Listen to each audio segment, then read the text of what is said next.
Good morning students. देखिए बच्चों, आज हमारा नया टॉपिक है आपका विशिष्ट समाकलन। अवकल समीकरण हमारा पेपर चल रहा है, पेपर सेकंड। बुक का नेम है आपका अवकल समीकरण, जिसमें हम यूनिट सेकंड पढ़ रहे हैं। आपकी क्या है, विशिष्ट समाकल, जिसमें विशिष्ट समाकल निकालने की विधि है। इससे पहले हमने पूरक फलन सीखा था। आज हम इसका पीआई निकालने की विधि सीख रहे हैं। तो देखिए बच्चों, पीआई निकालने के लिए हमारे पास जो फॉर्म होती है F D Y is equal to Q X का फॉर्म होता है बच्चों। क्योंकि मैंने आपको बता चुका हूं, जो अवकल समीकरण होती है वहां अवकल समीकरण में हम किस रूप में लिखते हैं, एफ डी वाई बराबर में क्यू एक्स का रूप लिखते हैं। तो देखिए बच्चों, हमें जब विशिष्ट समाकलन निकालना होगा, पीआई निकालना होगा, तो पीआई निकालने के लिए फॉर्म क्या बनेगी, 1/एफ डी इंटू में क्यू एक्स। क्या बनेगी आपकी, 1/एफ डी इंटू में क्यू एक्स। यही हमारा क्या कहलाता है बच्चों, विशिष्ट समाकल, या आप बोल सकते हैं पीआई भी बोल सकते हैं। तो हमें जब भी सवालों में आपसे विशिष्ट समाकलन निकालने की बात कहेगा, तो विशिष्ट समाकलन निकालने के लिए हम क्या करेंगे, जो एफ डी है उसका भाग दे देंगे और क्यू एक्स जो आपको दे रखा है उससे क्या कर देंगे, गुणा कर देंगे। देखिए बच्चों, हम इसमें केस नंबर फर्स्ट क्या ले रहे हैं। केस नंबर फर्स्ट में अगर हम लेते हैं, यदि एफ डी का बराबर में, आपने मान लिया एफ डी बराबर में क्या है, डी है। एफ डी बराबर में क्या है बच्चों, डी है। तो इसका मीनिंग क्या हो जाएगा, हमें विशिष्ट समाकलन पीआई निकालना है, तो 1/डी और ये आपका क्या हो जाएगा बच्चों, क्यू एक्स आ जाएगा। यानी हमने इस एफ डी के स्थान पर इसको समीकरण एक नाम दे दिया। इस एफ डी के स्थान पर बच्चों हमने यहाँ पर क्या प्रतिस्थापित कर दिया, डी प्रतिस्थापित कर दिया, और क्यू एक्स आपने एज इट इज लिख दिया। बच्चों मैं आपको बता चुका हूँ, 1/डी का मतलब क्या होता है, इंटीग्रेशन होता है। डी का मतलब अवकलन, 1/डी का मतलब इंटीग्रेशन। तो यहाँ पर हमारा क्या बनेगा, integral of Q x D x. यानी हमें क्या करना है, इसका dx के सापेक्ष समाकलन करना है क्यू एक्स का, जो कि x का फलन है। जो यहाँ पर जो बच्चों q होता है, वो q क्या होता है आपका, x का कोई फलन होगा। तो देखिए बच्चों, यहाँ पर हमने केस नंबर फर्स्ट क्या बनाया, अगर एफ डी का मतलब बच्चों d है, केवल d है, तो उस स्थिति में हमें 1/d इंटू में क्यू एक्स का मीनिंग क्या हो जाएगा। जैसे कि एग्जाम्पल के लिए मैं लेता हूँ, आपसे कह दे 1/d, क्यू एक्स का मतलब बच्चों साइन एक्स है। तो यहाँ से मुझे क्या करना है बच्चों, साइन एक्स का x के सापेक्ष समाकलन करना है। तो यहाँ साइन एक्स का समाकलन क्या हो जाएगा बच्चों, माइनस के कॉस एक्स हो जाएगा। देखिए बच्चों, ये केस नंबर फर्स्ट हो गया। इसी प्रकार हम केस नंबर सेकंड पे चलते हैं बच्चों। आपसे कह दे यदि F D is equal to, बच्चों क्या कहते हैं आपसे, डी माइनस अल्फा, एक मूल आ गया बच्चों, आपके पास कोई समीकरण आ गई डी माइनस अल्फा। अब हमें इसका क्या करना है, देखिए बच्चों पीआई निकालना है। तो पीआई निकालने के लिए हम क्या कहेंगे, एफ डी के स्थान पर बच्चों क्या रख रहे हैं, डी माइनस अल्फा रख रहे हैं, और क्यू एक्स आपका एज इट इज रख रहे हैं बच्चों। तो देखिए बच्चों, ये इंपॉर्टेंट केस है, आपको ध्यान में रखना है। इसमें अगर आपके पास 1/d minus alpha Q x हो बच्चों, तो इस स्थिति में एक सूत्र निकल के आता है। सूत्र क्या होता है यहाँ पर, e की पावर अल्फा एक्स। सूत्र क्या होता है आपका, e की पावर अल्फा एक्स इंटीग्रेशन आपको यहाँ लिखना है e की power minus alpha x into में क्यू एक्स डी एक्स। क्या फॉर्मूला निकल के आया, अगर बच्चों आपके पास ये इंपॉर्टेंट फॉर्मूला है, इसी को हम आगे काम लेंगे सवालों में। अगर मेरे पास क्या लिखा हुआ है, 1/d minus alpha Q x लिखा हुआ है, तो आपको क्या लिखना है, e की पावर अल्फा एक्स। देखिए बच्चों, यहाँ अगर माइनस होता है तो बाहर प्लस आता है, अंदर माइनस आएगा और अंदर क्या हो जाएगा आपका क्यू एक्स डी एक्स। तो ध्यान दीजिएगा, 1/d minus alpha Q X का फॉर्मूला क्या बन गया बच्चों, e की power alpha x integration e की power minus alpha x Q x D x. ये बच्चों गुणा में है, जैसे कि हमसे कह दे सवाल में, आपसे उदाहरण के लिए मैं ले लेता हूं आपसे कह दिया बच्चों 1/d + 2, d-2 ले लेते हैं, चलिए d-2, और यहां पर हमें qx का मीनिंग हो गया बच्चों e⁻x हो गया। हमने कोई qx किसका फलन मान लिया, e⁻x का कोई फलन है। तो इस स्थिति में बच्चों हम जब भी इस फॉर्मूले को अप्लाई करेंगे तो किस तरीके से फॉर्मूला अप्लाई करेंगे, e⁻x। तो देखिए बच्चों अल्फा का काम ये कर रहा है, तो यहां पर अल्फा का काम क्या करेगा बच्चों, 2 करेगा। तो यहां से हम क्या कहेंगे e⁻2x इंटीग्रेशन, अंदर क्या बोलेंगे e⁻−2x, और यहां पर qx का मीनिंग क्या हो जाएगा बच्चों e⁻x dx हो जाएगा। आगे जब सॉल्व करते हैं तो e⁻2x, यहां से पावर आधार समान है तो घातें जुड़ेंगी बच्चों, तो यहां से हमारा क्या आ जाएगा e⁻−x dx आएगा। हम जानते हैं e⁻−x का इंटीग्रेशन क्या होगा बच्चों, e⁻2x, यहाँ से इंटीग्रेशन करेंगे तो e⁻−x बटे में -1 आएगा, जो कि इसका क्या हो जाएगा बच्चों विशिष्ट समाकलन। आगे जब सॉल्व करते हैं तो यहाँ से कितना आ जाएगा e⁻x, और आगे क्या आ जाएगा माइनस, ये इसका क्या कहलाएगा pi कहलाएगा बच्चों। तो देखिएगा हम दोबारा से समझते हैं, 1/d-α qx दे रखा है, तो इस स्थिति में हमें क्या लिखना होगा e⁻x integration e⁻−αx qx dx। देखिए बच्चों यदि हम इसमें क्या कह दें 1/d + α qx हो बच्चों, क्या हो आपका, यदि केस नंबर 3 अगर हम कह दें, क्या कह दें कि fd बराबर में आपका कोई मूल आया, आपका डिफरेंशिएबल इक्वेशन क्या ही d + α है, तो उस स्थिति में d + α qx का फॉर्मूला क्या बनेगा बच्चों, जहां हम आगे प्लस लिखते हैं, बाहर जहां प्लस लिखते हैं उसमें पहले सबसे पहले क्या लिखना होगा माइनस लिखना होगा, इंटीग्रेशन यहाँ क्या लिखेंगे e⁻αx qx dx लिखेंगे बच्चों। बस केवल चेंज यही होता है इसमें, अगर आपका ध्यान रखना है, अगर माइनस है यहाँ पर तो सबसे पहले बाहर क्या आएगा प्लस आएगा, अंदर माइनस आएगा, जबकि बच्चों अगर यहाँ प्लस होता है तो यहाँ माइनस आता है, यहाँ प्लस आता है। लास्ट केस देखिएगा बच्चों, केस नंबर 4। देखिए बच्चों केस नंबर 4 में हम क्या पढ़ रहे हैं, अगर आपके पास fd बराबर में बच्चों देखिएगा d-α1, हमने मान लिया अगर आपके पास एक से अधिक गुणनखंड हो, यानी किन्हीं गुणनखंडों की क्या हो बच्चों पुनरावृत्ति हो रही हो, यानी हम कह सकते हैं d-α1 आया एक गुणनखंड, दूसरा गुणनखंड क्या आया बच्चों d-α2।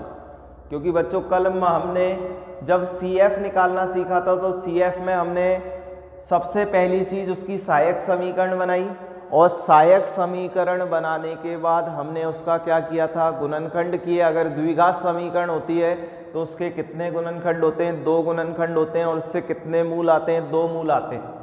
तो देखिए यहाँ पर अगर हमारे पास d-α1 d-α2 d-α3 dash dash dash d-αn आपके क्या दे रखे हैं गुणनखंड दे रखे हैं बच्चों, तो उस स्थिति में बच्चों हम क्या लिखेंगे, यहाँ पर समीकरण 1 में जब pi निकालेंगे तो क्या लिखेंगे 1/fd, fd का मीनिंग क्या हो जाएगा d-α1 d-α2 d-α3 dash dash dash d-αn हो जाएगा बच्चों, और इनटू में बच्चों क्या आ जाएगा qx आ जाएगा।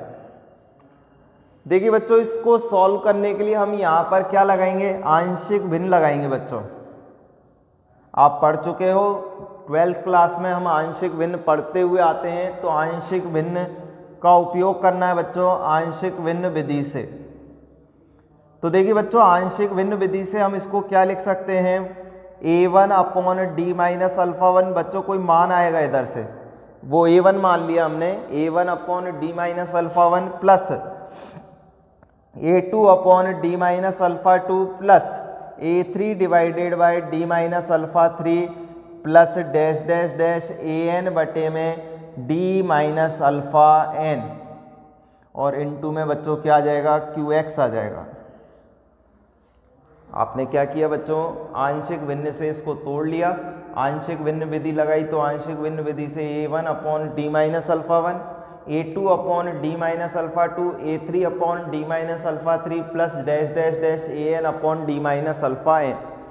इसमें बच्चों हम qx का जब गुणा करते हैं तो यहाँ से qx का मैं जब गुणा करूँगा तो a1 D minus alpha 1 into में qx plus a2 upon D minus alpha 2 into में qx, और यहाँ से प्लस डैश डैश डैश क्या लिखेंगे, an बटे में D minus alpha n qx। ये हमारा बच्चों आगे फॉर्म आएगी। देखिए बच्चों, हम इसको a1 upon D minus alpha 1 qx को किस विधि से, स्टेप नंबर सेकंड यानी केस नंबर सेकंड से बच्चों मैं इसको क्या लिख सकता हूँ, यहाँ पर हम क्या लिख सकते हैं इसको केस नंबर सेकंड से।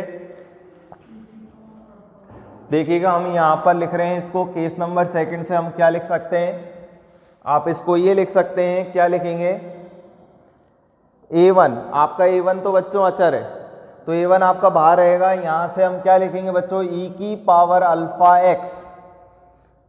अब यहाँ पर अल्फा 1 है मूल, तो पहला मूल अल्फा 1, तो अल्फा 1 x इंट्रीगल, और आपको अंदर क्या लिखना है, e की power minus alpha 1 x qx dx plus next क्या लिखेंगे बच्चों, a2 आपका आएगा, a2 आपका e की power alpha 2x integral e की power minus alpha 2x qx dx आएगा, और plus dash dash dash dash an, last में हमारा क्या है, an है, और हम इसको क्या लिखेंगे, e की power alpha n x integral e की power minus alpha n x qx dx।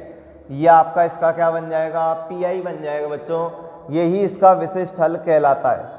तो हमने बच्चों ये 4 केस पढ़े हैं, इन चारों केसों से हमें एग्जाम्पल्स देखेंगे। तो हमें ध्यान रखना है, जब भी आपको pi निकालना है तो बच्चों आपको इस एफ डी फंक्शन का क्या दे देना है, भाग दे देना है, और qx से क्या कर देना है, गुणा कर देना है। यही क्या कहलाता है बच्चों, विशिष्ट समाकलन कहलाता है। पहला केस अगर आपका d है तो इस स्थिति में हम d का मतलब क्या समझेंगे, अगर d होता है तो उसका मीनिंग अवकलन समझते हैं, और 1 अपॉन डी का मीनिंग हमें क्या लेके चलना है, इंटीग्रेशन लेके चलना है। ये एग्जाम्पल हमने किया। इसी प्रकार बच्चों अगर d माइनस अल्फा एक गुणनखंड हो, इसका अगर क्या हो, d माइनस अल्फा एक गुणनखंड हो, तो इस स्थिति में हम क्या करेंगे, e की power alpha x integral e की power minus alpha x qx dx करेंगे। अगर आपका d प्लस अल्फा है तो उस स्थिति में बच्चों बाहर माइनस आएगा, अंदर प्लस आएगा। और अगर आपके एक से अधिक गुणनखंडों की क्या है बच्चों, पुनरावृत्ति है, तो उस स्थिति में हमें क्या लगानी है बच्चों, आंशिक भिन्न विधि लगानी है। और आंशिक भिन्न विधि लगाने के बाद हमें पुनः दोबारा से केस नंबर सेकंड को एज इट इज लिखना है। ये आपकी तीनों विधियां हैं, आपको केसों को काम में लेना है। अब देखते हैं हम आगे सवालों को किस तरीके से आपको करना है।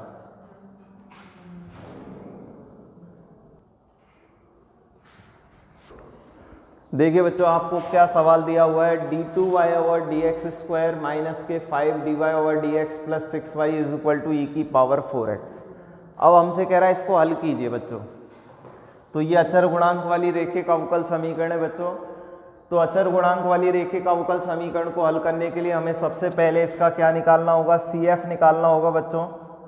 तो देखिए CF निकालने के लिए हमने इसको d ऑपरेटर में चेंज किया, तो इसको हम क्या लिखेंगे, d स्क्वायर माइनस के 5d प्लस के 6, और y हमने क्या ले लिया बच्चों, कॉमन ले लिया, और बराबर में आपका क्या लिखेंगे, e की पावर 4x।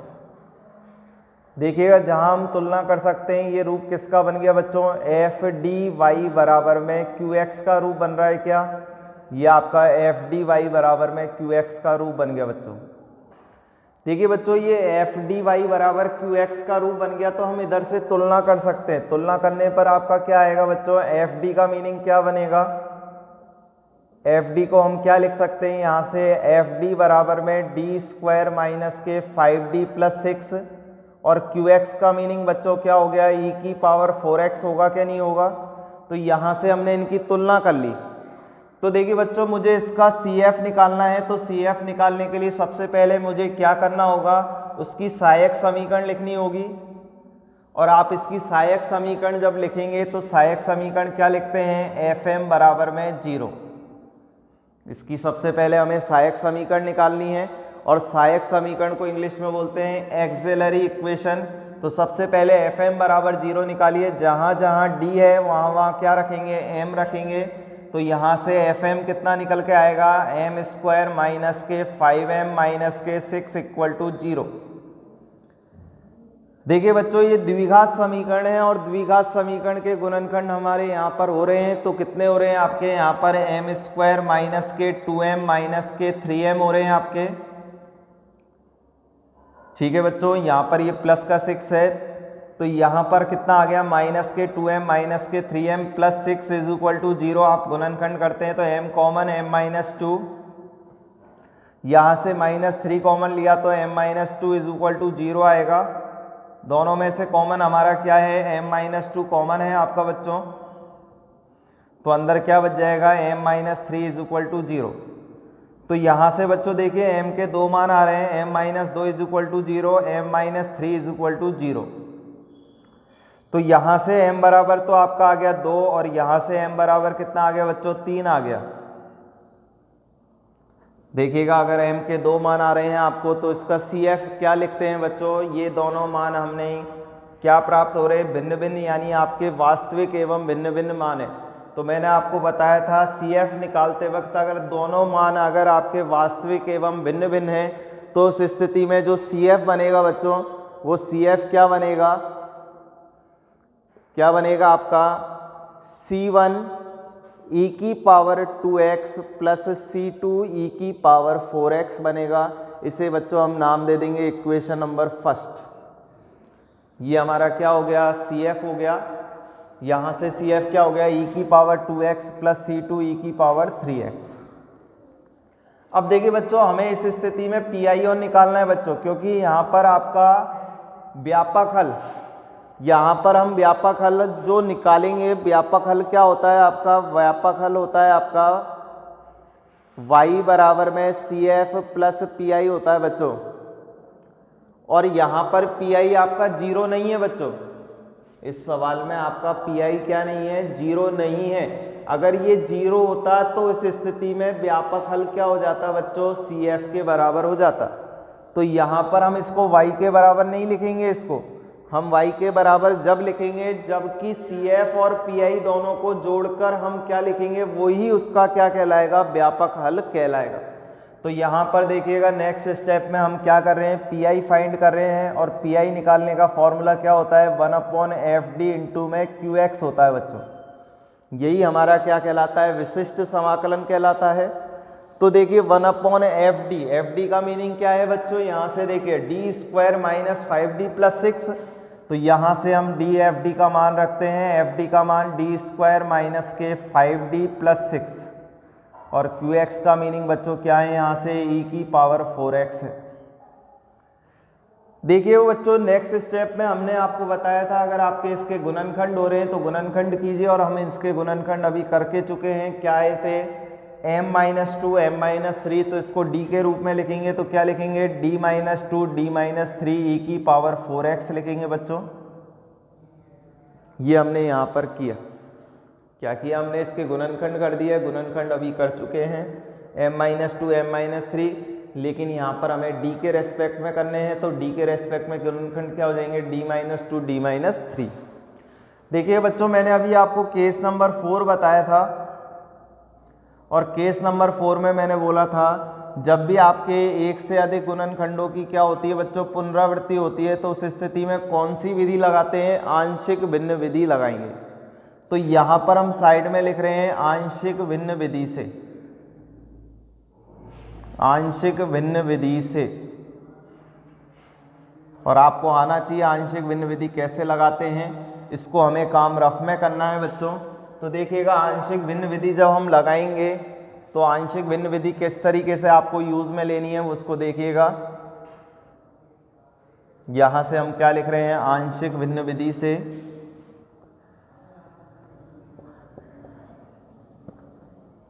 तो देखिएगा आंशिक भिन्न विधि जब हम लगाते हैं तो आपको किस तरीके से इसमें आंशिक भिन्न विधि को अप्लाई करना है। तो यहाँ से देखिएगा हम आंशिक भिन्न विधि किस तरीके से यूज़ लेते हैं, आप दोबारा से देख लीजिएगा। हमारे पास 1/d-2 d-3 है। जब हम इसके फैक्टर करते हैं यानी इसकी आंशिक भिन्न विधि लगाते हैं तो क्या बनेगी आंशिक भिन्न विधि, a1 या a/d-2 कर लीजिए प्लस b/d-3 कर लीजिए। अब हमें इसमें चीज़ें अज्ञात क्या हैं बच्चों, a और b अज्ञात है और a और b का हमें क्या निकालना है, मान निकालना है। यानी हमने इसको वियोजित कर दिया, दो खंडों में हमने इसको क्या कर दिया बच्चों, वियोजित कर दिया। अब यहाँ से देखिए शॉर्टकट मेथड क्या होता है, शॉर्ट मेथड में हम शॉर्ट मेथड यूज़ कर रहे हैं। आपको बड़ा वाला मेथड हम 12वीं में कर चुके हैं। तो शॉर्ट मेथड क्या है, आपको d का मान आप यहाँ से कितना आ रहा है बच्चों, 2 आ रहा है। इसको 0 के बराबर रखेंगे तो d का मान कितना आएगा बच्चों, 2 आएगा। इस 2 को आप इसमें उठा के रखिए, तो यहाँ से 2 को इसमें नहीं रखना है, जो इसको 0 बना रहा है उसमें नहीं रखना है आपको। तो आप इसमें रखेंगे तो इसमें रखने पर आपका मान कितना आएगा, 1/2 - 3। यहाँ से हम किसका मान निकाल रहे हैं बच्चों, a का मान निकाल रहे हैं। तो a का मान जब आप निकालोगे तो 1/2 में क्या आएगा, 2 - 3, यानी a का मान कितना आ गया, -1 आ गया। इसी प्रकार जब b का मान निकालोगे तो बच्चों b का मान निकालने के लिए आपको d का मान कितना रखना है, 3 रखना है। और 3 किस में नहीं रखना है, इसमें नहीं रखना है। आप इसमें रखोगे तो 1/3 - 2 यानी कितना आ गया बच्चों, 1 आ गया। तो ध्यान दीजिएगा बच्चों, अगर आप d का मान अगर 2 रख रहे हो तो उस वाली संख्या में 2 नहीं रखना है, क्योंकि 2 रखेंगे तो वो 0 हो जाएगा बच्चों। तो आपको उसको छोड़कर, उस संख्या को छोड़कर बाकी की शेष संख्याओं में आपको d का मान रखना है। इस तरीके से हमारे a और b के मान आ गए बच्चों। तो यहाँ से हमारा क्या बनेगा, क्या लिख सकते हैं आंशिक भिन्न विधि से, देखिएगा मैं इसको क्या लिखूंगा, 1/d-2 इंटू d-3 को। अब यहाँ से हम क्या लिख सकते हैं बच्चों, a का मान नेगेटिव आ रहा है तो इसको पीछे लिख दीजिए। तो हमने सबसे पहले क्या लिख दिया है, 1/d-3 माइनस के 1/d-2। ये हमारा क्या हो गया, आपका आंशिक भिन्न से वियोजित हो गया। जब हम इसको लिखते हैं तो क्या लिखेंगे, 1/d-3 माइनस के 1/d-2 और आपका e⁴x। ठीक है बच्चों, e⁴x को अंदर गुणा कीजिए तो 1/d-2 e⁴x minus 1/d-2 e⁴x बनेगा बच्चों। अभी मैंने आपसे बताया था थोड़ी देर पहले एक फॉर्मूला आपको बताया था क्या, 1/d - α आपका qx। अभी हम e⁴x वाला भी फॉर्मूला पढ़ेंगे बच्चों आगे, लेकिन अभी हमने qx वाला पढ़ा है। तो 1/d - α qx का फॉर्मूला हमने क्या पढ़ा था, e⁴x integration e⁻ -αx qx dx पढ़ा था। ये हमारा फॉर्मूला होता है। इस फॉर्मूले को जब हम इसमें अप्लाई करते हैं इन दोनों जगह तो क्या बनेगा, देखिएगा यहाँ से अल्फा का काम कितना कर रहा है बच्चों, 3। तो e⁻3x इंटीग्रेशन e⁻ -3x और qx का मतलब बच्चों कितना हो गया, e⁻4x dx माइनस। अब देखिए यहाँ पर अल्फा का काम कितना कर रहा है बच्चों, 2 कर रहा है। तो यहाँ पर क्या लिखेंगे, e⁻2x integral e⁻- 2x e⁻4x dx। ये आपने फॉर्मूला लगाया। आगे जब हम सॉल्व करते हैं तो e⁻3x बनेगा। यहाँ से आधार समान है तो घातें जुड़ेंगी तो क्या आ जाएगा, e⁻x आ जाएगा इंटीग्रेशन dx माइनस e⁻2x आएगा। यहाँ से कितना हो जाएगा, e⁻2x dx होगा बच्चों। जब हम आगे इंटीग्रेशन करते हैं तो e⁻x का इंटीग्रेशन बच्चों कितना होता है, e⁻x और e⁻2x का कितना हो जाएगा, e⁻2x/2। तो हम आगे सॉल्व करते हैं तो क्या बनेगा, e⁻3x इंटू में e⁻x माइनस यहाँ से e⁻2x इंटू में e⁻2x/2 आएगा बच्चों। और जब आप इसको आगे सॉल्व करते हैं तो यहाँ से e⁻4x हो जाएगी और यहाँ से कितनी हो जाएगी, e⁻4x/2। तो देखिए बच्चों 2 लघुत्तम आ रहा है, 2 में से 1 कम होगा तो कितना बचेगा आपका, 1 बचेगा। तो हम इसको क्या लिख सकते हैं, e⁻4x/2। ये इसका बच्चों क्या आ गया, pi आ गया। लेकिन हमें निकालना क्या है इसका बच्चों, व्यापक हल निकालना है। और व्यापक हल क्या होता है, CF प्लस PI का योग होता है। तो आप इसको समीकरण 2 दे देंगे, तो समीकरण 1 और 2 को आप जोड़ दीजिए। CF कितना आया बच्चों, C1 e की power 2x plus C2 e की पावर 3x में आप PI जोड़ेंगे तो कितना आया, e की पावर 4x बटे में 2। ये इसका क्या हो जाएगा, आंसर। इस तरीके से हमें सारे सवालों को करना है बच्चों। सबसे पहली चीज़ आपको CF निकालना है, CF निकालने के बाद आपको PI निकालना है, और PI निकालने के लिए हमें अगर 2 से अधिक गुणनखंड है, 1 से अधिक गुणनखंड है, तो उस स्थिति में आपको आंशिक भिन्न विधि लगानी है, और आंशिक भिन्न विधि लगाने के बाद आपको ये सूत्र का काम में लेना है। आपको ध्यान होना चाहिए, सूत्र अगर याद नहीं होगा तो सवाल नहीं हो पाएगा। तो इस तरीके से हमें लास्ट में जब आप व्यापक हल लिखते हैं तो दोनों को आपको जोड़ के लिखना है।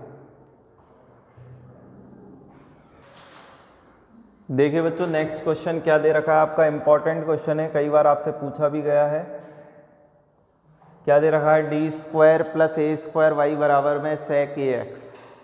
तो देखिए बच्चों, सबसे पहला काम आपको d में चेंज करने की जरूरत है ही नहीं, आपको d में चेंज करके दे रखा है। तो ये किसका रूप हो गया हमारा, f dy बराबर qx का। तुलना करेंगे, तुलना करने पर हमारा fd का मान कितना आएगा बच्चों, आप लिखेंगे fd is equal to d² plus a², और qx का मीनिंग क्या हो जाएगा बच्चों, sec ax हो जाएगा।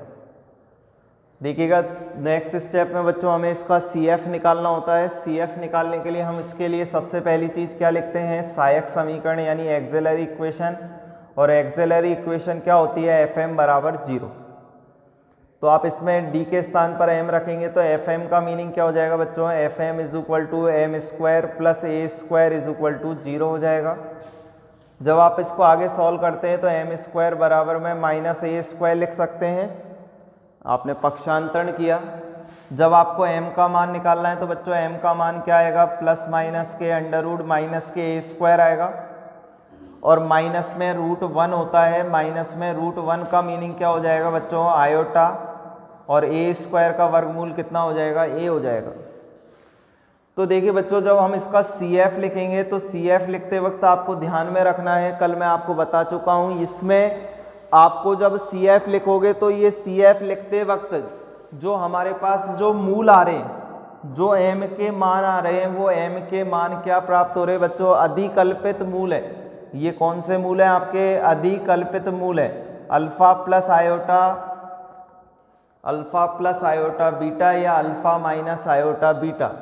तो इस स्थिति में बच्चों अगर हमारे पास अधिकल्पित मूल प्राप्त होते हैं तो उस स्थिति में हम CF क्या लिखते हैं बच्चों, e की power alpha x C1 cos beta x plus C2 cosine beta x।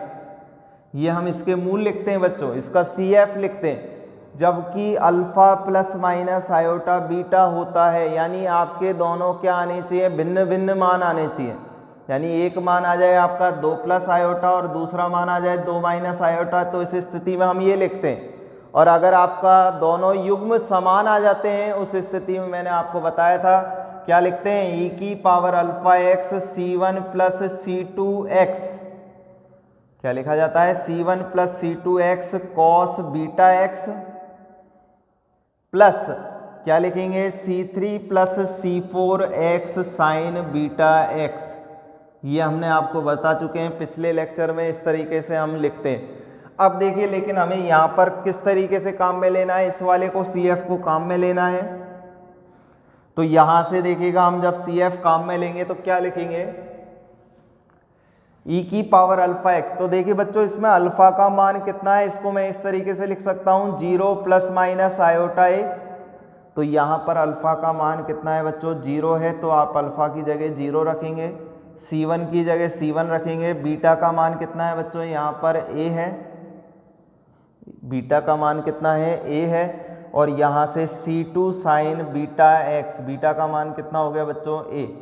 तो यहाँ से e की पावर 0 का मान 1 होता है, तो हम इसको क्या लिख सकते हैं, C1 cos ax plus C2 sine ax। इसे बच्चों समीकरण 1 नाम दे देंगे, ये इसका क्या आ गया, CF। अब हमें इसका बच्चों क्या निकालना है, पीआई निकालना है। और पीआई निकालने का तरीका क्या होता है, 1/fd इंटू में QX होता है। FD का मीनिंग बच्चों क्या लिखेंगे, d² प्लस a² इंटू में QX का मीनिंग क्या है बच्चों, sec AX हम लिख चुके हैं, इन दोनों को आपको रखना है। देखिए बच्चों d² प्लस a² के गुणनखंड हमारे क्या होते हैं, d plus iota a, d into में माइनस के आयोटा a। क्या लिखा हमने, d plus iota a, d minus iota a, ऐसा लिख सकते हैं क्या, इंटू में sec AX। कारण दे सकते हो आप साइड में, चूंकि यहाँ पर हम इसको इस तरीके से क्यों लिख रहे हैं, d plus iota a into में d माइनस आयोटा a, इस तरीके से क्यों लिख रहे हैं, क्योंकि जब आप a प्लस बी और a माइनस बी को खोलते हैं तो क्या बनेगा सूत्र, a² माइनस के b² बनेगा बच्चों। और यहाँ से जब मैं a² का मीनिंग क्या हो गया आपका, d² हो गया, आयोटा का स्क्वायर और a², और आयोटा स्क्वायर का मान कितना होता है बच्चों, -1। जब हम इसमें रखते हैं तो हमारे पास फॉर्म क्या आएगी, d² प्लस a² आएगा, जो कि हम इसके बराबर लिख सकते हैं। तो यहाँ से हम d² प्लस a² को क्या लिख सकते हैं बच्चों, d plus iota a, d minus iota a लिख सकते हैं। अब देखिए बच्चों हमें इसको किस विधि से करना है, आंशिक भिन्न विधि से करना है। आपको इसके फैक्टर करने हैं सबसे पहले आंशिक भिन्न विधि से। तो आंशिक भिन्न विधि लगाते हैं, तो यहाँ पर इसकी आंशिक भिन्न विधि जब लिखेंगे, रफ में करना है आपको काम, d plus iota a into में d माइनस आयोटा a का आंशिक भिन्न क्या बनेगी, a बटे में d plus iota a plus b बटे में d माइनस के आयोटा a बनेगी बच्चों। एक बार आपको d का मान कितना रखना है बच्चों, माइनस के आयोटा a रखना है, और एक बार कितना रखना है, प्लस के आयोटा a रखना है। तो जब आप माइनस के आयोटा a रखोगे तो इसमें रखना है आपको। तो यहाँ से देखिए बच्चों, जब मैं माइनस के आयोटा a रखता हूँ तो क्या बनेगा, a का मान आएगा, और a का मान कितना आएगा, माइनस के आयोटा a माइनस के आयोटा a कितना आ गया, 1 बटे में माइनस के 2 आयोटा a, ये किसका मान आ रहा है, a का। इसी तरह b का मान कितना आएगा बच्चों, 1/, इसमें नहीं रखना है, किस में रखना है, इसमें। तो आयोटा a प्लस के आयोटा a कितना आ गया, 1/2 आयोटा a। ये दोनों मान आप इसमें उठा के रखते हैं तो क्या बनेगी आपकी आंशिक भिन्न विधि से। इसको हम क्या लिख सकते हैं बच्चों, क्या लिखेंगे, 1 बटे में, देखिएगा प्लस वाले को पहले लिख लीजिए, प्लस वाले को पहले लिख लीजिए, क्या लिखेंगे, 1/2 आयोटा a और d माइनस के आयोटा a, ये b की वैल्यू रख दी, माइनस 1/2 आयोटा a, और लास्ट में आपका क्या आएगा, d प्लस आयोटा a, और इनटू में बच्चों क्या लिखेंगे, sec ax लिखेंगे। क्या लिखेंगे बच्चों, sec ax।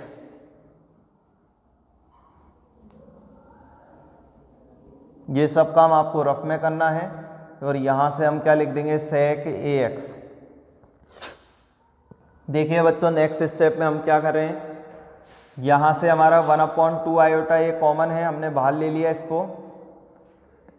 अंदर क्या बच रहा है आपका, 1/d minus iota a, sec ax का हमने अंदर गुणा कर दिया बच्चों।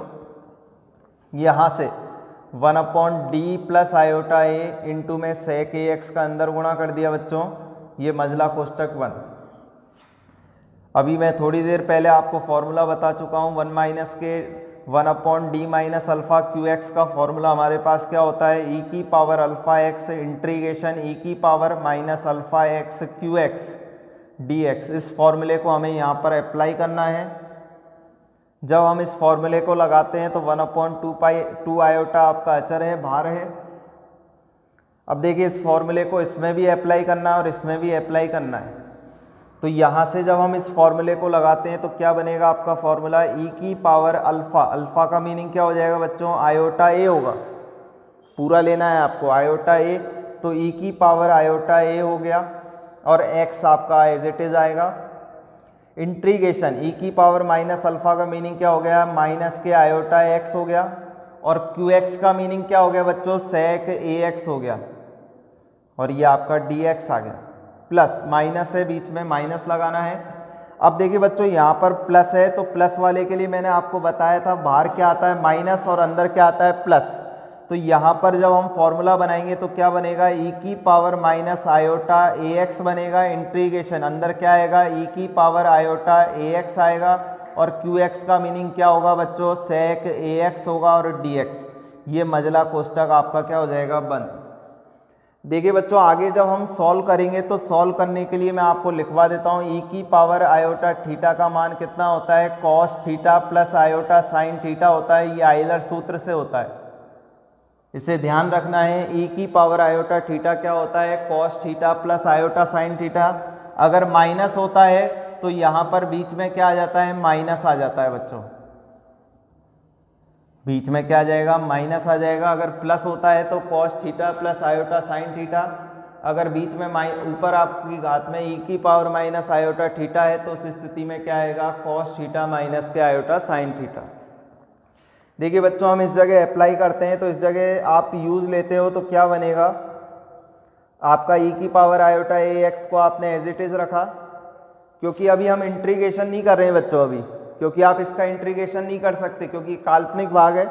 इसे हमें किस में बदलना है, कॉस और साइन में चेंज कर रहे हैं। तो यहाँ से जब हम इसको कॉस और साइन में चेंज करेंगे तो क्या लिखूंगा इसको, कॉस ax, क्या लिखेंगे बच्चों, कॉस ax माइनस के आयोटा साइन ax लिखेंगे बच्चों, और इनटू में सेक ax आपका dx हो जाएगा बच्चों।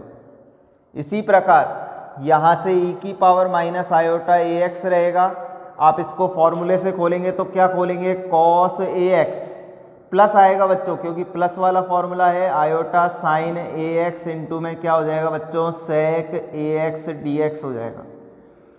देखिएगा बच्चों नेक्स्ट स्टेप में सेक ax को जब मैं इससे गुणा करूंगा तो cos ax इनटू में सेक ax को ये लिख सकते हैं 1/cos ax लिख सकते हैं, क्या नहीं लिख सकते बच्चों।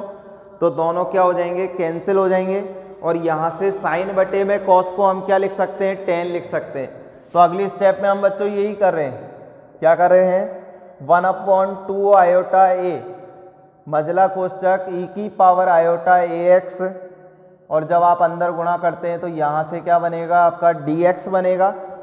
यहाँ से क्या बन रहा है, आपका dx बन रहा है। यहाँ से क्या आएगा, माइनस के आयोटा टेन ax आएगा, और ये आपका dx हो जाएगा। चलिए एक बार ही लिख देते हैं यहाँ पर, 1 माइनस के आयोटा टेन ax dx हो गया, बीच में आपका माइनस है। यहाँ से क्या आएगा, e की पावर आयोटा ax हो गया माइनस के, देखिएगा अंदर गुणा करते हैं, सेक को हम क्या लिख सकते हैं, 1/cos, तो यहाँ पर 1 बचेगा, और यहाँ पर क्या बनेगा, 1 plus iota ten ax dx बन गया बच्चों। आपको ये हमारी फॉर्म बन रही है, बाहर इंटीग्रेशन का साइन चल रहा है, मजला कोष्टक आपका बंद। देखिए बच्चों हम इंटीग्रेशन करते हैं अलग अलग करके, तो यहाँ से 1/2 आयोटा a वो मजला कोष्टक e की पावर आयोटा ax, देखिएगा आप इंटीग्रेशन करते हैं तो dx करना है, इसका बड़ा कोष्टक यूज ले लिया, माइनस आयोटा को आपने बाहर रहने दिया, हमें किसका करना है, यहाँ से टेन ax dx करना है, माइनस e की पावर आयोटा ax आपका अचर है, इसको बाहर रहने दिया। देन यहाँ पर हमने dx का integration plus iota ten ax का इंटीग्रेशन dx किया, और ये बड़ा कोष्टक बंद और ये मजला कोष्टक बंद।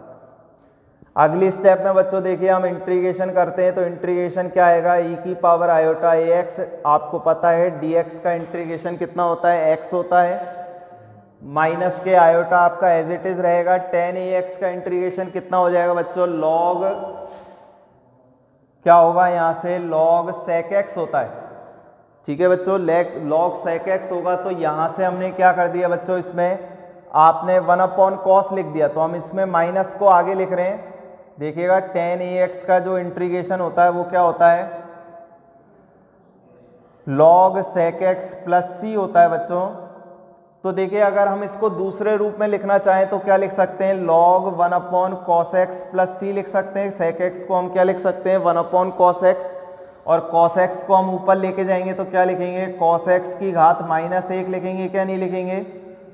इस माइनस को log के गुणधर्म से आगे ला सकते हैं, क्या नहीं ला सकते। तो यहाँ से log के गुणधर्म से हम आगे ले आएंगे तो टेन ax dx का फॉर्मूला क्या बन गया आपका, माइनस के log cos x plus c बन गया।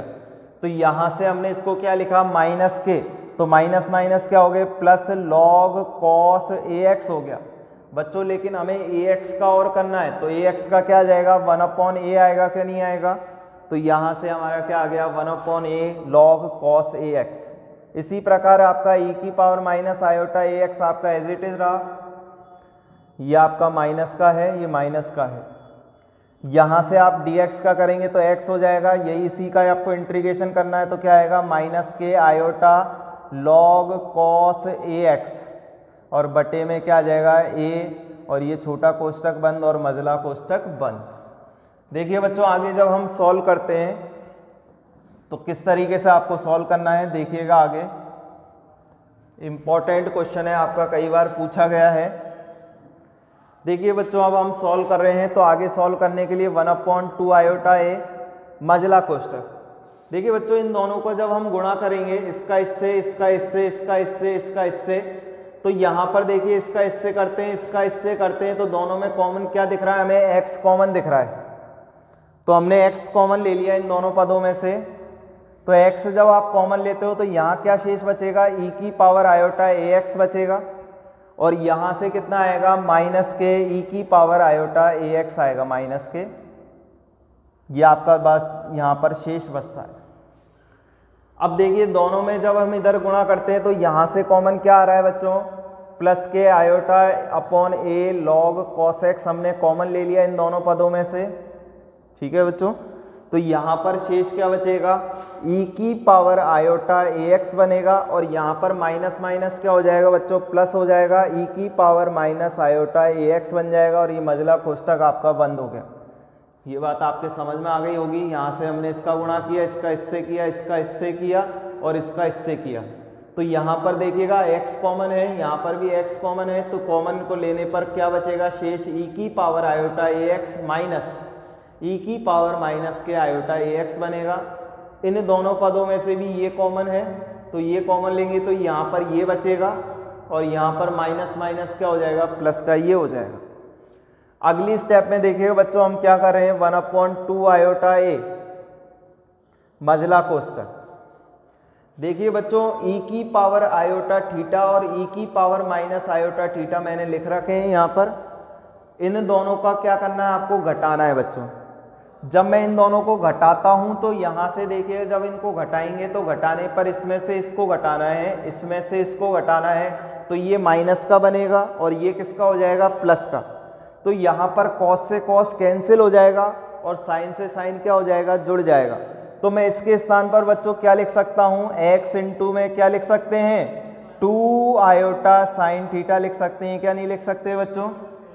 हमने क्या किया इन दोनों को जोड़ दिया तो क्या लिखेंगे 2 आयोटा साइन थीटा लिखेंगे प्लस आयोटा अपॉन ए लॉग कॉस एक्स आपका एज इट इज रखना है।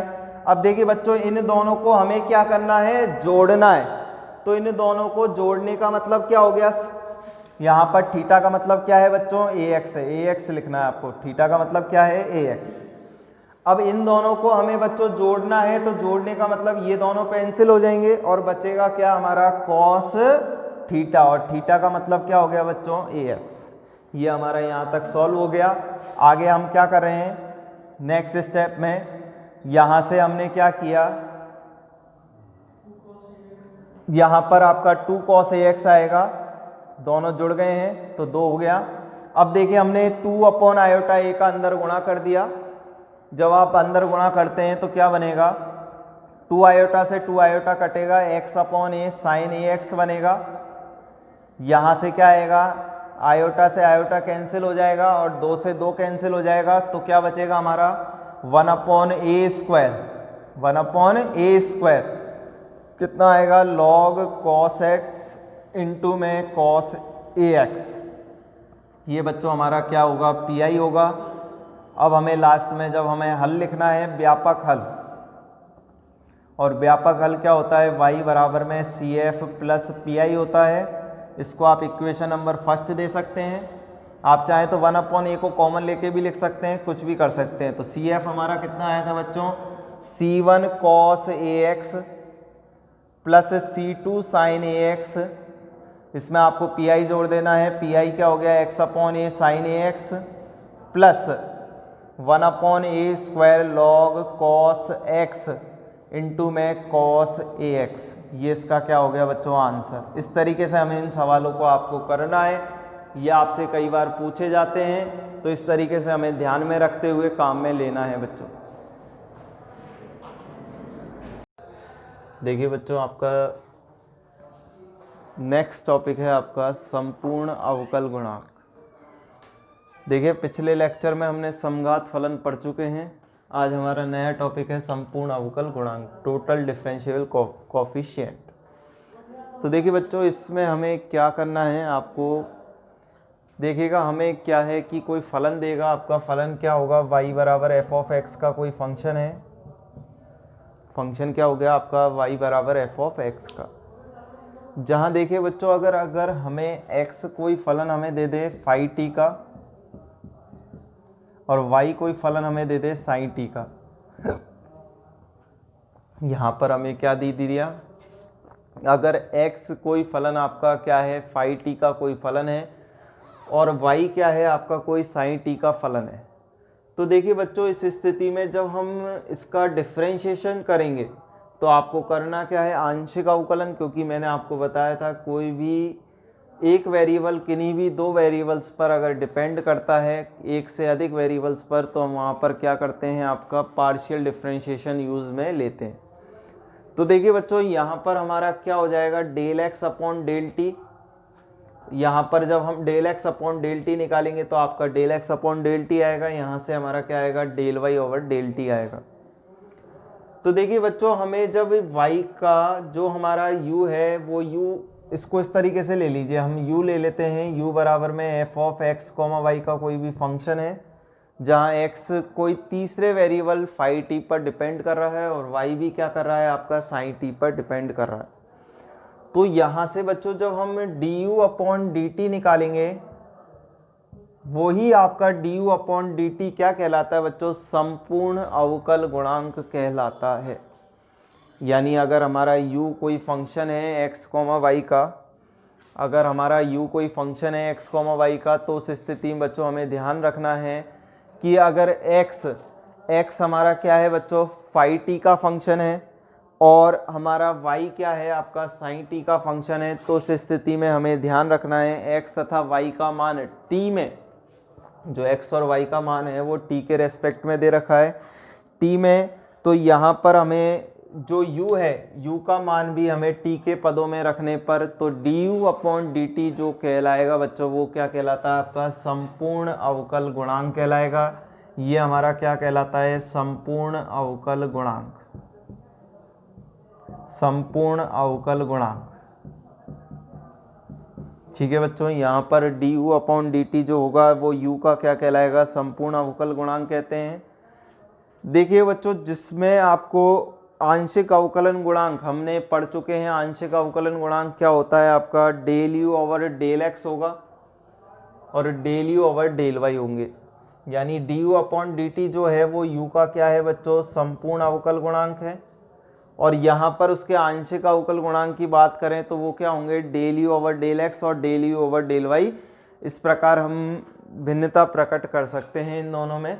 आपका du अपॉन डी टी हो गया del u over del x, क्योंकि मैं आपको बता चुका हूँ u किस पर डिपेंड कर रहा है, x और y पर, और x और y पर डिपेंड कर रहा है, तो यहाँ पर हम del u over del x और del u over del y करेंगे। लेकिन x किसका फलन दे रखा है बच्चों, फाई टी का, और y किसका फंक्शन दे रखा है, साइन टी का। तो देखिए बच्चों, इस स्थिति में जब हम du अपॉन डी टी निकालते हैं तो du अपॉन डी टी निकालने के लिए क्या फॉर्मूला बनता है, यहाँ से हम लिखते हैं del u over del x, क्या लिखते हैं, del u over del x into में del x over del t लिखते हैं, क्या लिखते हैं हम, del u over del x into में del x over del t plus next आता है हमारा del u over del y into में del y over del t। इस तरीके से हमें इसको तोड़ना होता है, यही हमारा क्या कहलाता है बच्चों, चेन रूल कहलाती है। क्या कहलाती है हमारी, चेन रूल। आपको क्या करना होता है, du अपॉन डी टी निकालना है बच्चों, तो du अपॉन डी टी क्या हो जाएगा, del u over del x into में del x upon del t plus del u upon del y into में del y upon del t. अगर बच्चों d f upon D t होता तो इस स्थिति में हम क्या करते हैं, यहाँ से del f over del x into में del x over del t plus del f over del y into में del Y over del t करते बच्चों। अगर फंक्शन एफ का यू एक्स कोमा वाई के रूप में होता तो यहाँ से हम क्या निकालते, del f over del x into में del x over del t plus del f over del y into में del Y over del t. देखिए बच्चों, हमें चेन रूल को ध्यान में रखना है। अगर हमारा x फाई टी का फंक्शन है और y भी क्या है आपका साइन टी का फंक्शन है, तो उस स्थिति में d you upon D t कितना आता है बच्चों, del you over del t, del you over del x into में del x over del t plus del you over del y into में del Y over del t आता है। देखिएगा next हम आगे हमें क्या निकालना है। देखिए बच्चों, नेक्स्ट हमारा है, आपने क्या किया यहाँ से d you upon D t क्या लिखा, del f over del x into में del x over del t plus del f over del y into में del Y over del t. इसी प्रकार बच्चों अगर हमारा क्या होता आपका, इस तरीके से भी हम लिख सकते हैं। आपका यहाँ पर सपोज कीजिए ये यू का ही फंक्शन होता तो d you upon D t क्या लिख सकते थे, del f upon del x into में del x upon del t plus del f upon del y into में del Y over del t लिख सकते हैं। तो देखिए बच्चों, यहाँ से हमने ये लिखा है। अब देखिए आगे हम क्या कर रहे हैं, आगे हमने क्या किया, देखिएगा नेक्स्ट स्टेप में हम आगे क्या बोल रहे हैं, इसको व्यापक रूप में बदल रहे हैं। अब हम इसको व्यापक रूप में चेंज क्या कर रहे हैं, जब हम इसको व्यापक रूप में क्या लिख रहे हैं, कोई function F x1, x2, x3, dash dash dash xn तथा x1, x2, x3, xn क्या है आपके t के कोई फलन है बच्चों। यहाँ पर हम क्या बोल रहे हैं, जहाँ x1, x2, x3, dash dash dash dash xn ये सभी क्या हैं बच्चों, ये सभी t के फलन हो, कोई भी फलन मान सकते हैं, ये t के फलन हो, ये अन्य चरों पर आधारित है, आपके अन्य चर पर डिपेंड कर रहा है, x1 फाई टी पर, x2 साइन टी पर, तीसरा किसी भी t पर फलन पर आपका डिपेंड कर रहे हैं, x1, x2, x3, xn सभी t के फलन हो।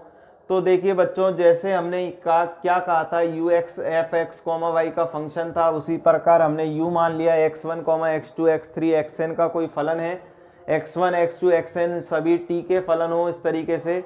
तो यहाँ पर D you upon D T जब निकालेंगे बच्चों चेन रूल से क्या बनेगा, del you over del x into D x upon D T भी लिख सकते हैं बच्चों इसको हम चाहे तो, और यहाँ से del you over del y into में del Y over del t होगा।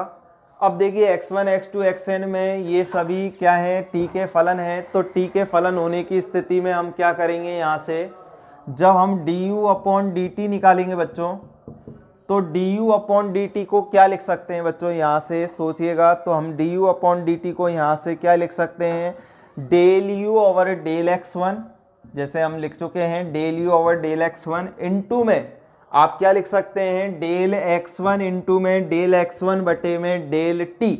आप इसको इस तरीके से भी लिख सकते हैं बच्चों, डी एक्स वन बटे में डी टी, आपको किताब में ये भी मिलेगा।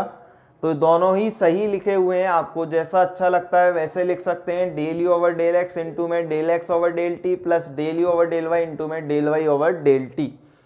यहाँ से देखिए बच्चों हमारा नेक्स्ट क्या लिखेंगे, del you over del x two into में डी एक्स टू बटे में d t plus dash dash dash dash del you over del x n into में डी एक्स एन बटे में डी टी। ये आपका क्या बन जाएगा, चेन रूल से आपका फॉर्मूला बन जाएगा। इस फॉर्मूले के अप्लाई से हम सवालों को सॉल्व करेंगे। तो आपको ध्यान में रखना है, d you upon D t बनाना होता है बच्चों, तो आपने x से डेल एक्स से ऊपर नीचे गुणा कर दिया, यहाँ पर डेल वाई से ऊपर नीचे गुणा कर दिया।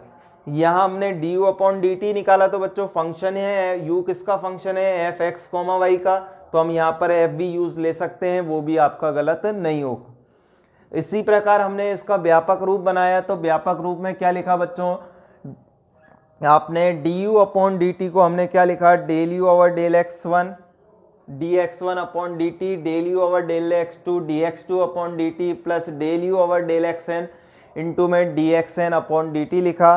अब देखिए बच्चों, हम नेक्स्ट क्या कर रहे हैं आपका, देखिएगा हम नेक्स्ट आगे क्या करेंगे, देखिएगा हम आगे क्या कर रहे हैं इसमें।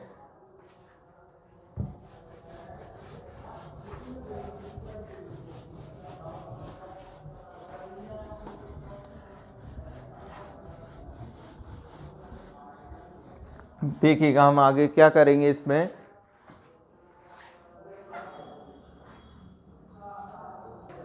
देखिए बच्चों, यदि आपको u f x comma Y का फंक्शन हो, आगे अगला केस हमें क्या दे दिया, यू एक्स कॉमा वाई का फंक्शन है जहां एक्स बच्चों phi t one comma t two का फंक्शन है, दो चरों का फंक्शन है, और वाई भी क्या है आपका psi t one comma t two का दो चरों का फंक्शन है। तो बच्चों इस स्थिति में जब हम d you upon D t लिखेंगे, तो यहाँ पर बच्चों जब हम del you over del t one निकालेंगे, del you over del t one निकालेंगे, तो del you over del t one कितना आएगा आपका, यहाँ से हम लिखेंगे del you over del x into में del x over del t one plus del you over del y into में del Y over del t one. ये हमारा बच्चों क्या आ जाएगा, del you over del t one आ जाएगा। इसी प्रकार हम जब del you over del t two निकालेंगे, तो वो क्या आएगा हमारा, del you over del x into में del x over del t two plus del you over del y into में del Y over del t two आएगा। ये हमारा क्या कहलाएगा, आंशिक अवकलन कहलाएगा। जब आप t1 के रेस्पेक्ट में करते हैं, क्योंकि x हमारा t1 और t2 का फंक्शन है, तो हमें क्या करना है, और y भी हमारा क्या है t1 और t2 का फंक्शन है, तो यहाँ से हमने del you over del t1 कितना निकाला आपका, del you over del x into में del x over del t1 plus del you over del y into में del y over del t1। यहाँ से del you over del t2 कितना आ जाएगा, del you over del x into में del x over del t2 plus del you over del y into में del y over del t2। अब देखिए हम इस पे किस तरीके से आपको सवाल करने हैं वो देखते हैं हम आगे।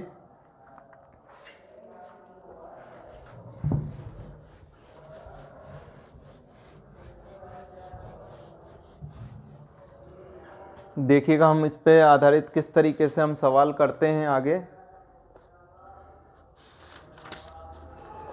आपको दे रखा है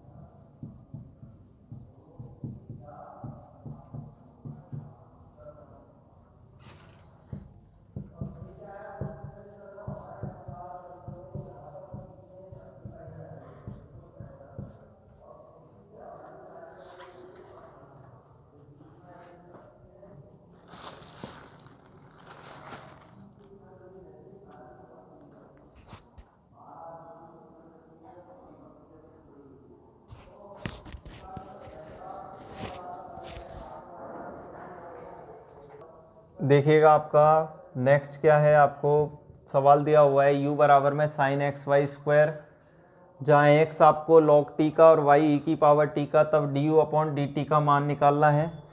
तो यहाँ से u लिखा हमने, u बराबर में साइन एक्स वाई स्क्वायर। अब देखिए बच्चों, चेन रूल से हमें du अपॉन डी टी निकालना है, तो मैं आपको फॉर्मूला बता चुका हूँ, del you over del x into में d x upon D T भी लिख सकते हैं और del x over del t भी लिख सकते हैं बच्चों, क्योंकि यहाँ पर बच्चों x t पर डिपेंड कर रहा है, एक ही वेरिएबल पर डिपेंड कर रहा है, तो इसलिए हम d x upon D t ही यूज ले लें। और यहाँ से del you over del y आएगा इंटू में d y over d t आएगा। तो यहाँ से देखिए बच्चों, हमें किन किन चीज़ों की ज़रूरत पड़ेगी, del you over del x की, तो यहाँ से हम del you over del x निकालेंगे, और del you over del x कितना आएगा, यहाँ से x के रेस्पेक्ट में आपको आंशिक अवकलन करना है, तो कॉस एक्स वाई स्क्वायर आएगा, और आपको x को के रेस्पेक्ट में करना है तो y अचर रहेगा, तो यहाँ से कितना आ जाएगा आपका वाई स्क्वायर आ जाएगा। तो यहाँ से हम क्या लिख सकते हैं, इसके स्थान पर y square cos x y square लिख सकते हैं, और dx अपॉन dt का मतलब यानी x बराबर log t दे रखा है, तो यहाँ से dx अपॉन dt कितना आ जाएगा बच्चों, log t का अवकलन क्या हो जाएगा 1 अपॉन टी। यहाँ से हमने 1 अपॉन टी रखा। इसी प्रकार हम जब del you over del y निकालते हैं बच्चों, तो यहाँ से हमारा del you over del y कितना आएगा, आपको वही साइन का करना है, तो cos एक्स वाई स्क्वायर आ जाएगा, x अचर हो गया, और यहाँ से जब हम y का करेंगे तो y स्क्वायर का कितना आ जाएगा आपका 2y आएगा। तो यहाँ से हम क्या लिख सकते हैं 2xy, ये आपका del you over del y आएगा। यहाँ से हमें dy ओवर dt निकालना है, तो dy ओवर dt कितना आ जाएगा e की पावर t आएगा। आप दोनों वैल्यूज़ को पुट करते हैं तो यहाँ से cos x y square 2xy हो गया, और dy ओवर dt का मतलब क्या हो गया e की पावर t, ये आपका मान हमने प्रतिस्थापित किया। देखिएगा नेक्स्ट स्टेप में हमने क्या किया, यहाँ से du अपॉन dt, देखिएगा कॉमन क्या है हमारा, cos एक्स वाई स्क्वायर दोनों पदों में से कॉमन है, हमने कॉमन लिया है यहाँ से, और यहाँ पर हमारी क्या वैल्यू आ रही है, y भी हमारा कॉमन है, y कॉमन लिया तो हमारा क्या बन रहा है y अपॉन टी प्लस यहाँ से 2x e की पावर t और cos एक्स वाई स्क्वायर, ये हमारी फॉर्म बन रही है। यहाँ से ये हमारा du अपॉन dt आ रहा है। तो du अपॉन dt बच्चों कितना आ रहा है हमारा, आप चाहें तो एक y को और कॉमन ले सकते हैं चाहें तो यहाँ से हमने क्या लिया, du अपॉन dt बराबर में वाई स्क्वायर हो गया यहाँ से, और यहाँ क्या हो जाएगा 1 upon t plus 2x upon y e की power t cos x y square, ये इसका क्या आ जाएगा आंसर। ये हमें du अपॉन dt निकालना होगा। तो du अपॉन dt कितना आ गया, Y square 1 upon T 2x, यहाँ से हमारा कितना आ रहा है आपका 2x, हमारा क्या कॉमन आ गया y, तो x अपॉन वाई ई की power t cos x y square.